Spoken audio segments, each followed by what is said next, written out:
अस्सलाम वालेकुम नाज़रीन, मैं हूं मुबश्शिर मजीद मिर्ज़ा। दी पैनल के साथ आपके सामने हाज़िर खिदमत। नाज़रीन, एक 8 महीने पहले एक ऐसा वाक़या पेश आया, रेप केस, चलती बस में रेप।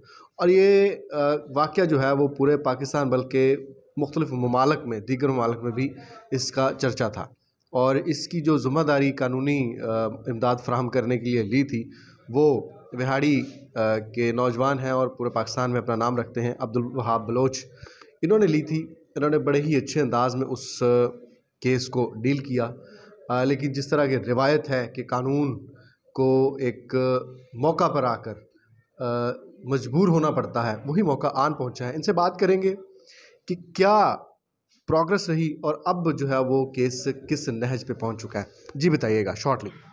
हाँ जी, केस के हवाले से बताते हैं कि चूँकि केस को हमने लड़ा, हमारी तंजीम है एक ह्यूमन राइट्स की, लॉ वेलफेयर एसोसिएशन पाकिस्तान और साथ वकला वेलफेयर की। तो हमने केस को लड़ा, केस को बड़े अच्छे तरीके के साथ 109 के अंदर हमने ज़मानतें खारिज करवाई। तो वो भी खातून थी जिसकी ज़मानतें खारिज करवाई, बल्कि हाई कोर्ट तक हमने इनकी ज़मानतें खारिज करवाई। तमाम मुल्ज़मान की यहाँ से मैंने ज़मानतें खारिज करवाई। लेकिन अब फ़र्द जुर्म के बाद आके विक्टिम के बयान होने थे, तो विक्टिम ने आके यहाँ पे बयान देने की कोशिश की। जैसे एडीपी साहब ने, सरकारी वकील जो उनसे हैं, उन्होंने बयान रिकॉर्ड नहीं करवाने दिया। उन्होंने एक दरख्वास्त दी है अपना अदालत में।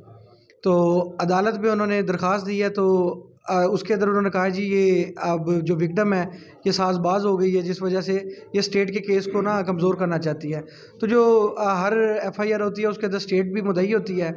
तो मैंने लास्ट जो सा एड्रेस किया, अदालत को बताया है, चूँकि मेरा ये हम फ्री ऑफ कास्ट कर रहे थे, तो हमारी कोशिश यही थी कि ये मंतकी अंजाम तक पहुँचे और ये निशान इबरत बने, ताकि दूसरी जो सी बच्चियाँ हैं जो घर से निकलती हैं उनको हिफाजत मिल सके। तो हमने अदालत को बस एड्रेस करने के बाद मैंने ये केस से विड्रा कर लिया है। उन्होंने बल्कि अपना नया कौंसल रखवाया, तो जहाँ पे उन्होंने एप्लीकेशन दी है कि हमारा बयान रिकॉर्ड किया जाए और ये जो मैं बजरिया कौंसल अपना ये सफ़ा मिसल का हिस्सा बनाए।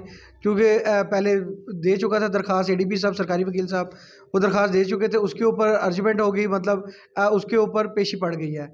तो जो सा उसने बयान देना चाहती थी, उसको उसने जो दरख्वास्त की बयान हल्फी दिया है, तो उसमें उसने यही मेंशन किया कि जो कुछ भी किया है वो पुलिस ने किया है, मैंने कुछ भी नहीं किया। पुलिस ने वाइट पेपर पे मेरे से साइन करवाए, डीएनए करवाया, डीएनए भी खुद से करवाया, फॉरेंसिक वगैरह हर चीज़ उसने बल्बा सारा पुलिस पे डाल दिया है।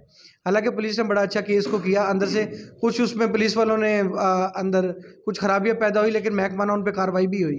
अच्छा, इसमें आप, हमने तमाम जो मीडिया पर्सन है उस वक्त 8 महीने पहले की जब बात करें, ये लड़की की जब स्टोरीज़ की, इसके बयान रिकॉर्ड किए मीडिया के लिए, तो ये लड़की फूट फूट कर रोने लगती थी और कहती थी कि मेरी मदद की जाए, मीडिया भी मेरी मदद करे, वकला भी मेरी मदद करें।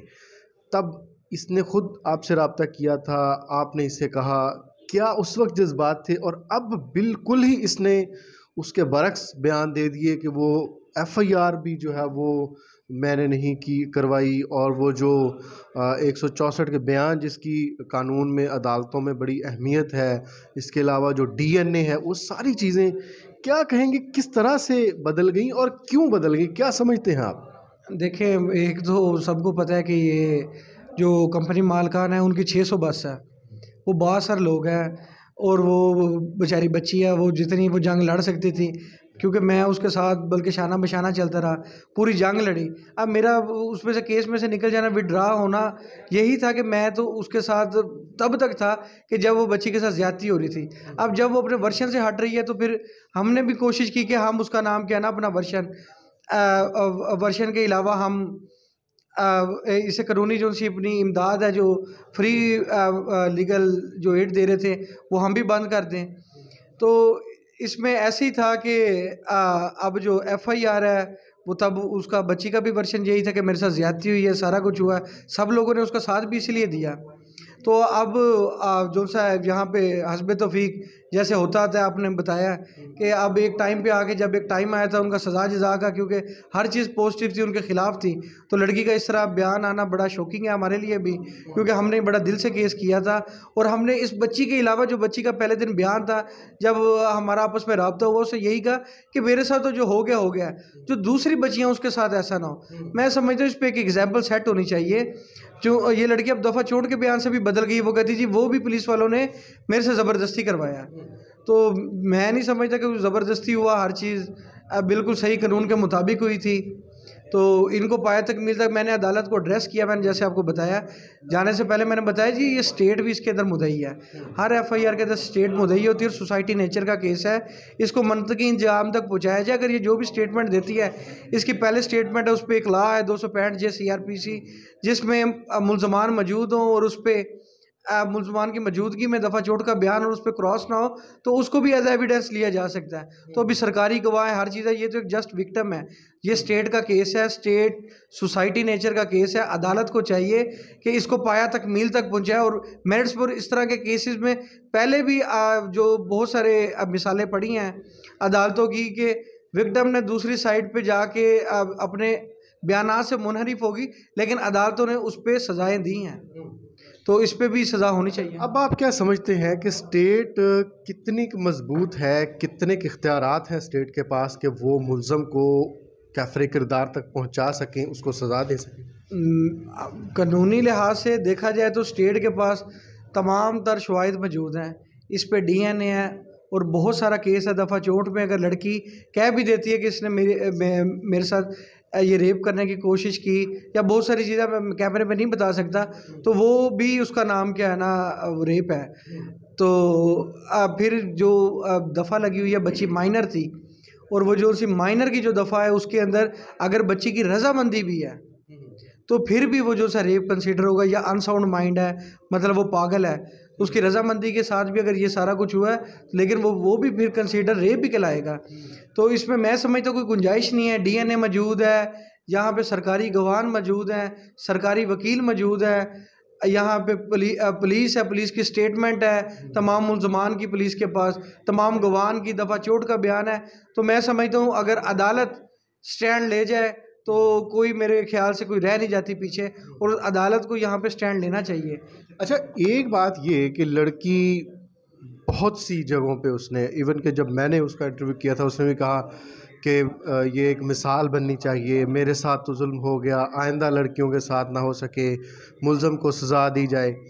लेकिन अब जो है वो अपने बयान से मुकरी है। आप क्या समझते हैं कि मुआशरे की लड़कियों पे, ख़वातीन पे, ओवरऑल मुआशरे पे इस चीज़ का क्या इम्पेक्ट पड़ेगा? इम्पेक्ट इस पे बहुत बुरा पड़ेगा, क्योंकि सबकी फीलिंग्स जुड़ी हुई थी इस पे। बेशक कोई हमारी सोसाइटी थी वकला, या कोई मीडिया सोसाइटी थी, या हमारी वैसे अपनी सोसाइटी थी, उन सब की इसके साथ फीलिंग्स जुड़ी हुई थी कि देखो हमारी बेटियां बाहर जाती हैं। अच्छा, इस पे सबसे बड़ी बात थी कि यहाँ पे जो सी बहुत सारी जो अपनी ख़वातीन थी जो इस तरह का काम करती हैं, जो बसों पे जाती हैं, उनके इंटरव्यूज़ आए थे, उनकी फैमिलीज़ ने उनको काम करने से रोक दिया था कि देखो इस तरह की ज़्यादती होती है, क्योंकि बेचारी बच्चियाँ निकलती हैं, मजबूरी से घर से निकलती हैं, तो उन पे बड़ा इम्पेक्ट गलत जाएगा। मतलब जो बाहर काम करने के लिए निकलती हैं तो एंड पे यही होगा कि जो बहुत सारे लोग हैं वो प्रेशराइज़ करेंगे हर लिहाज से, पैसे के लिहाज से या फिर कोई भी लिहाज से प्रेशराइज़ करेंगे, और ये लड़कियां इस तरह के आके बयान दे देंगी, उसकी तो फिर कोई अहमियत ही नहीं रह जाएगी। और सबसे ज़्यादा ये कि जितनी हमदर्दियाँ हमारी सोसाइटी की थी, बाद में सब लोग कह देते जी अदालतें जी यहाँ पे फ़ैसला नहीं देती, अदालतों का इंसाफ 131 नंबर पे है या 134 नंबर पे है, अदालतें फ़ैसला देने के लिए बैठी हुई हैं यहाँ पे जब पार्टियाँ ही भाग जाएं। और यहाँ पे जो लॉ एनफोर्समेंट एजेंसी हैं उनको भी चाहिए कि इसको कैफरे किरदार तक पहुँचाएँ, इसको मंतकी इंजाम तक पहुँचाएँ। तो उस पर जो बच्ची पे हमारी सोसाइटी में जो प्रेशर ये भी बहुत बड़ा था कि यहाँ पे कुछ लोग कहते थे इसका भी कोई ना कोई कसूर होगा, ये भी एक इम्पैक्ट था। फिर दूसरा वो बासर बहुत थे, बासर होने की वजह से उसका मैं समझता हूँ कि जो बयान है जो अदालत में भी नहीं हुआ वो इसी वजह से ही नहीं हुआ कि जो प्रेशर था उन पर। ठीक है जी नाज़रीन, ये केस जो है वो आप समझ सकते हैं किस तरफ जा रहा है। एक उम्मीद थी ऐसी लड़कियां जो कि फील्ड में काम करती हैं, वर्किंग वुमेन, उनके लिए एक उम्मीद की किरण थी कि ये केस जो है वो एक मिसाल बनेगा, इस मुलज़म को सज़ा मिलती है तो बहुत से ऐसे मज़मूम अज़ाइम वाले लोग जो कि लड़कियों के हवाले से मनफी सोच रखते हैं, उनको उनकी हौसला शिकनी होनी थी। लेकिन ये केस जो है ये और तरफ चल पड़ा है और अब जो है वो स्टेट के ऊपर पूरा ये इन्हिसार है कि वो क्या फ़ैसला करती है। और अगर ये फ़ैसला स्टेट इस तरह ही देती है कि जो लोग एक्सपेक्ट कर रहे हैं, तो यकीनन इससे ख़वातीन के हकूक़ को मज़बूत करने में मदद मिलेगी और इस तरह के जो अनासर हैं जो ख़वातीन के तहफ़्फ़ुज़ में बहुत बड़ी रुकावट है, उनकी लाज़मी तौर पे हौसला शिकनी होगी। आप इस हवाले से क्या कहते हैं? आपकी क्या राय है? अपनी राय कमेंट बॉक्स में लाज़मी बताइएगा। इसके साथ ही इजाज़त दीजिए। अल्लाह निगहबान।